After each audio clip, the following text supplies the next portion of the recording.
உலகெங்கும் வாழும் அன்பான தமிழ் உள்ளங்களுக்கு அநேக கோடி வணக்கங்கள்.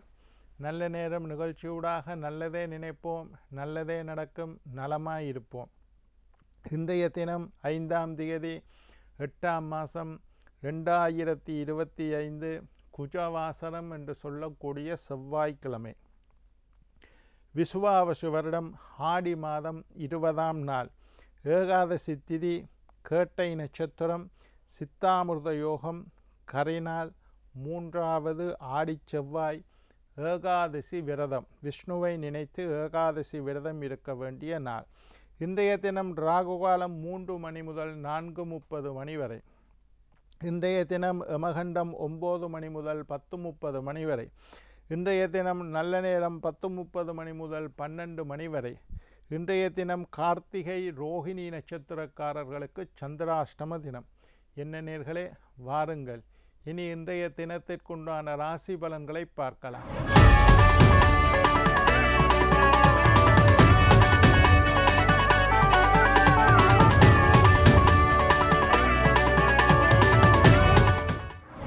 மேஷம் வரவு, ரிஷபம் ஆக்கம், மிதுனம் நன்மை, கடகம் உதவி, சிம்மம் சுபம், கன்னி வாழ்வு, துலாம் கவனம், விருச்சிகம் நலம், தனுசு பயம், மகரம் லாபம், கும்பம் ஜெயம், மீனம் புகழ்.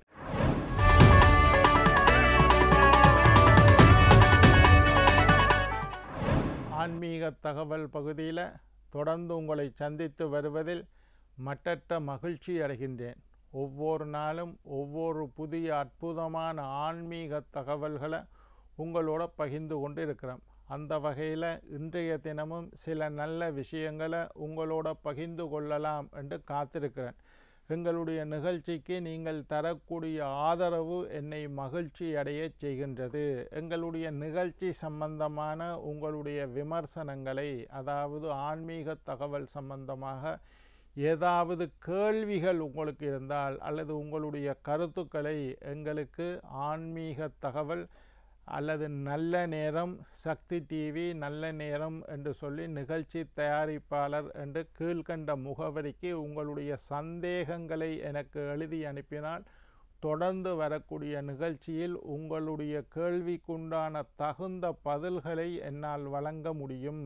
சரி, இன்றைக்கு என்னத்தை பற்றி பார்க்க போகிறோம்னா, சம்பாதிப்பும் காசு, சம்பாதிக்கக்கூடிய பணம் எங்களுடைய வீட்டில் தங்க வேண்டுமாக இருந்தால் நாங்கள் என்ன செய்ய வேண்டும் என்பதை பற்றி இன்றைக்கு பார்க்க போகிறோம்.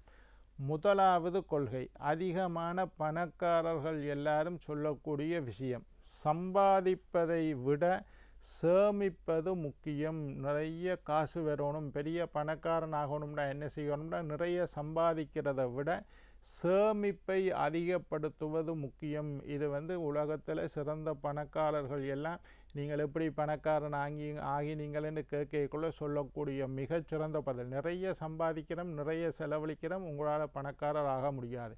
சம்பாதிப்பதை விட முக்கியமானது, எவ்வளவுத்துக்கு எவ்வளவு அதிகமாக சம்பாதிக்கிறோமோ அதை விட முக்கியமானது எவ்வளவுத்துக்கு எவ்வளவு அதிகமாக சேமிக்கின்றோம் என்பதை பற்றி சொல்கிறது முக்கியம். அதனால் சம்பாதிப்பதை விட சேமிப்பது முக்கியம். இது பணக்காரர்கள் ஆகுவதற்கு உண்டான முதலாவது தத்துவம். வாஸ்துப்படி பார்த்தீங்களா இருந்தால் தென்மேற்கு திசை, அந்த தென்மேற்கு திசையில் பணத்தை வைக்கிறது அல்லது பீரோவை வைக்கிறது அல்லது பணப்பெட்டியை வைப்பது, அந்த திசையில் பணத்தை சேமிப்பது எல்லாம் மிகச்சிறந்த விஷயம். அக்னி மூலை கூடாது. இப்போ உங்களோட கேள்வி, எங்கே காசை வைக்கலாம், எங்கே காசை வீட்டில் வைக்கக்கூடாது, எந்த மூலையில் காசை வைக்கிறது நல்லதையா, எந்த மூலையில் காசை வைக்கக்கூடாது. நேற்று நாங்கள் சொல்லியிருந்தோம் எந்த பக்கம் தலை வைத்து படுக்க வேண்டும், எந்த பக்கம் தலை வைத்து படுக்கக்கூடாது. வாஸ்து முறைப்படி எந்த மூலையில் மாஸ்டர் பெட்ரூம் அமைக்க வேண்டும், எந்த மூலையில் பெட்ரூம் அமைக்கக்கூடாது என்பதை பற்றி சொல்லியிருந்தோம்.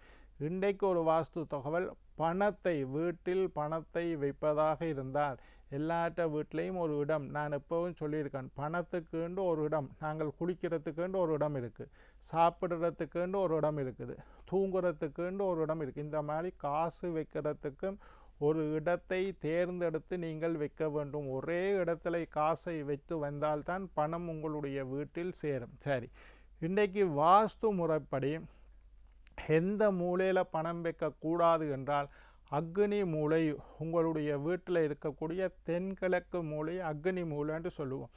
தென்கிழக்கு மூலையில் வைக்கக்கூடிய பணம் மிக விரைவாக செலவாகிவிடும், அது விரயமாகிவிடும், விரைவாக விரயமாகிவிடும். அதனால் தென்கிழக்கு மூலை அக்னி மூலையில் பணம் வைக்கக்கூடாது. தென்மேற்கு திசை என்று சொல்லக்கூடிய திசையில் பணத்தை சேர்த்து வந்தால் உங்களுடைய இடத்துல வந்த பணம் அப்படியே தங்கும், வீண் விரயங்கள் நடக்காது, வீண் செலவுகள் நடக்காமல் பணம் சேர்ந்து கொண்டு இருக்கும். லட்சுமி படம், லட்சுமி படத்தை வடக்கு பார்க்க அல்லது கிழக்கு பார்க்க வீட்டில் ஏதோ ஒரு பகுதியில், வடக்கு திசை அல்லது கிழக்கு திசையில் அல்ல, வடக்கு பார்க்க, லட்சுமி படம் வடக்கு பக்கத்தில் வைக்கிறத விட வடக்க பார்க்க, வடக்கு திசையை குபேர திசைன்னு சொல்லுவோம், அல்லது கிழக்கு படம் பார்க்க வைத்து வழிபாடு செய்து வந்தால் வீட்டில் பணம் தங்கும், வீண் விரயம் பெறாது, நீங்கள் பணக்காரர் ஆகலாம். பணப்பெட்டி, பணம் வைக்கிறதுக்குன்னு ஒரு பெட்டியை வீட்டில் சில பேர் அதை கவனிக்கிறதில்லை. எங்கேயோ ஒரு மூலையில் இங்கே கொஞ்சம் காசு, அங்கே கொஞ்சம் காசு, அந்த லாட்சிக்குள்ளே கொஞ்சம் காசுன்னு வைப்பினோம், அது தவறு. பணத்தை வீட்டில் ஏதாவது ஒரு இடத்தில் வைக்க வேண்டும். பணம் வைப்பதற்கென்று பீரோவிலையோ அல்லது ஒரு லொக்கரோ ஒரு பணப்பெட்டியோ, ஒரு பணப்பெட்டி வச்சுக்கூட சொல்லி நான் எல்லாருக்கும் சொல்லியிருக்கேன். பணம் அதில் நீங்கள் 10 ரூபா இருந்தால் கூட பணப்பெட்டி என்றொன்று இருக்கணும். அந்த பணப்பெட்டிக்குள்ளே பச்சை நிறம், கிரீன் கலர், பச்சை நிறம் பணத்தை ஈர்க்கக்கூடிய கலர், லக்ஷ்மி கடாட்சத்தை பெறக்கூடிய கலர், மகாலட்சுமியை வசியம் செய்யக்கூடிய கலர், பணத்தை வசீகரிக்கக்கூடிய கலர் பச்சை கலர். அதனால் நீங்கள் பீரோவில் பணம் வைக்கிறதா இருந்தால் ஒரு பச்சை கலர் பட்டு துணியை பீரோவில் விரிச்சிட்டு அதுக்கு மேலே பணம் வையுங்கோ. நான் பணம் சேருவதற்குண்டான பரிகாரங்கள் எல்லாம் சொல்லியிருக்கல, ஒரு மூட்டை கட்டி வையுங்கன்னு சொல்லியிருக்கேன். அதுவும் பச்சை கலர் துணியில் அந்த மூட்டையை கட்டினா லக்ஷ்மி கடாட்சம் நிறைந்து வரும். இப்போ பணப்பெட்டியில் வைக்கிற பழக்கம் இருந்தால் பணப்பெட்டி ஒன்று வாங்கி அது நல்ல மரத்தில், பிலா மரம், தேக்கு மரம், மாமரம், இதுகள்லாம் மிகச்சிறந்தது பணம் வைக்கிறதுக்கு. இந்த பெட்டிக்குள்ளே ஒரு பச்சை கலர் துணியை விரிச்சிட்டு அதுக்குள்ளே காசை வச்சு மூடி வையுங்க. சில்வர் பெட்டியில் பணம் வைக்கக்கூடாதுன்ட்டு நான் சொல்லியிருக்கேன். சில்வர் இரும்போடு சம்மந்தப்பட்டது, இரும்பில் வைக்கிற பணம் சேராடு, அதனால் சில்வர் பெட்டியில் பணம் வைக்கிறது கூடாது. ஒன்று செப்பு பித்தளை பெட்டிகளாக இருக்கலாம், அல்லது மரத்தினால், நல்ல பாலுள்ள மரம், பிலா மரத்தினால் செய்த பெட்டியில் பணம் வைக்கலாம். மாமரத்தினால் செய்த பெட்டியில் பணம் வைக்கலாம்.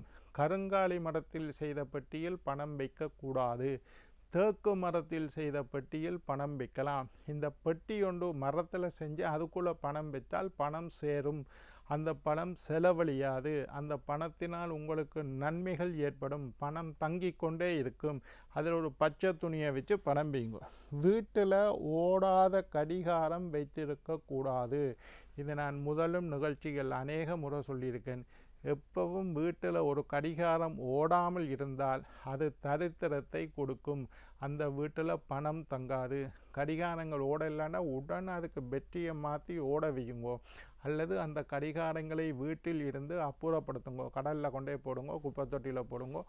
ஓடாத கடிகாரம் வீட்டில் எந்த மூலையிலும் இருக்கக்கூடாது.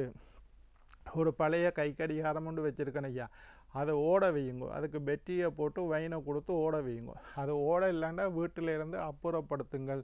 எப்போதும் வீட்டில் பழைய சாமான் இருக்கிற இடத்துலையும் எங்கேயுமே ஓடாத கடிகாரங்கள் வீட்டில் வைத்திருக்கக்கூடாது. அது வாஸ்து சாஸ்திரம், எங்களோட தர்ம சாஸ்திரத்திலையும் அதை பற்றி சொல்லியிருக்கு.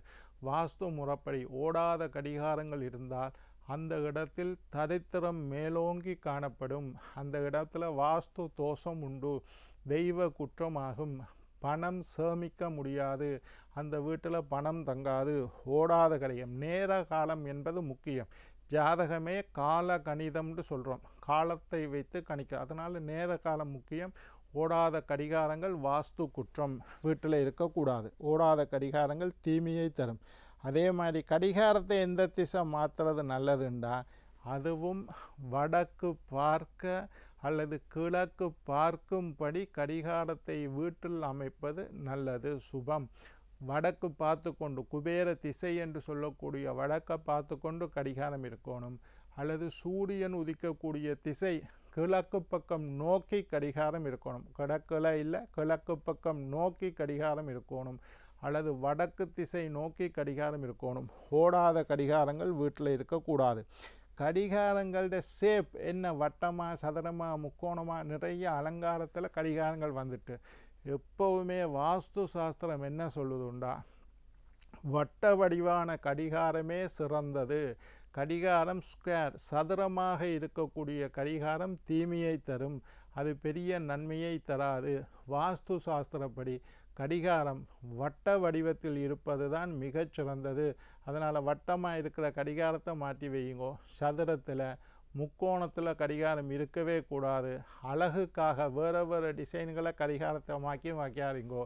சதுரமாக இருக்கிற கடிகாரத்தை விட வட்ட வடிவமாக கடிகாரம் இருப்பதே நல்லது இருக்குது. நேரத்தை கூட்டி வைக்கிறதும் குறைச்சி வைக்கிறதும், சில பேர் வேலைக்கு போகணும், ஸ்கூலுக்கு போகணும் என்று நேரத்தை என்ன செய்வினோம், 5 நிமிஷம் கூட்டி வைப்பினோம், 10 நிமிஷம் கூட்டி வைப்பினோம். நேரத்தை பிந்தி வைக்கிறது, கூட்டி வைக்கிறது, குறைத்து வைக்கிறது எல்லாம் தவறான விஷயம். வாஸ்து சாஸ்திரம் அறுதியிட்டு சொல்லுகிறது, சரியான நேரத்தை கடிகாரம் காட்ட வேண்டும். நேரம் கடிகாரத்தில் சரியாக இருக்க வேண்டும். 5-10 நிமிஷத்தை கூட்டி வைக்கிறது தவறான விஷயம். அதே நேரத்தில் கடிகாரம் எந்த பக்கம் மாற்றுறதுன்றதை பற்றி சொல்லிட்டேன். இதே மாதிரி பழைய கலண்டரை வீட்டில் வச்சிருக்கதையும் நீங்கள் தவிர்க்க வேண்டும். கிழிக்காத கலண்டர்கள், ஓடாத கடிகாரம், இதெல்லாம் உங்களுக்கு தீமையை தரும். என்ன நேயர்களே, எங்களுடைய நிகழ்ச்சி சம்பந்தமாக ஏதாவது கேள்விகள் இருப்பின் சக்தி டிவி நல்ல நேரம் நிகழ்ச்சி தயாரிப்பாளர் கீழ்கண்ட முகவரிக்கு உங்களுடைய சந்தேகங்களை எழுதி அனுப்பினால் தொடர்ந்து வரக்கூடிய நிகழ்ச்சியில் உங்களுக்கு சந்தேகத்துக்குண்டான தீர்வை நாங்கள் தெரிவிப்போம். நாளை மற்றொரு நிகழ்ச்சியில் உங்களை சந்திக்கும் வரை உங்களிடம் விடைபெறுவது உங்கள் ஜோதிட சித்தர் டாக்டர் ராஜராஜ குருக்கள்.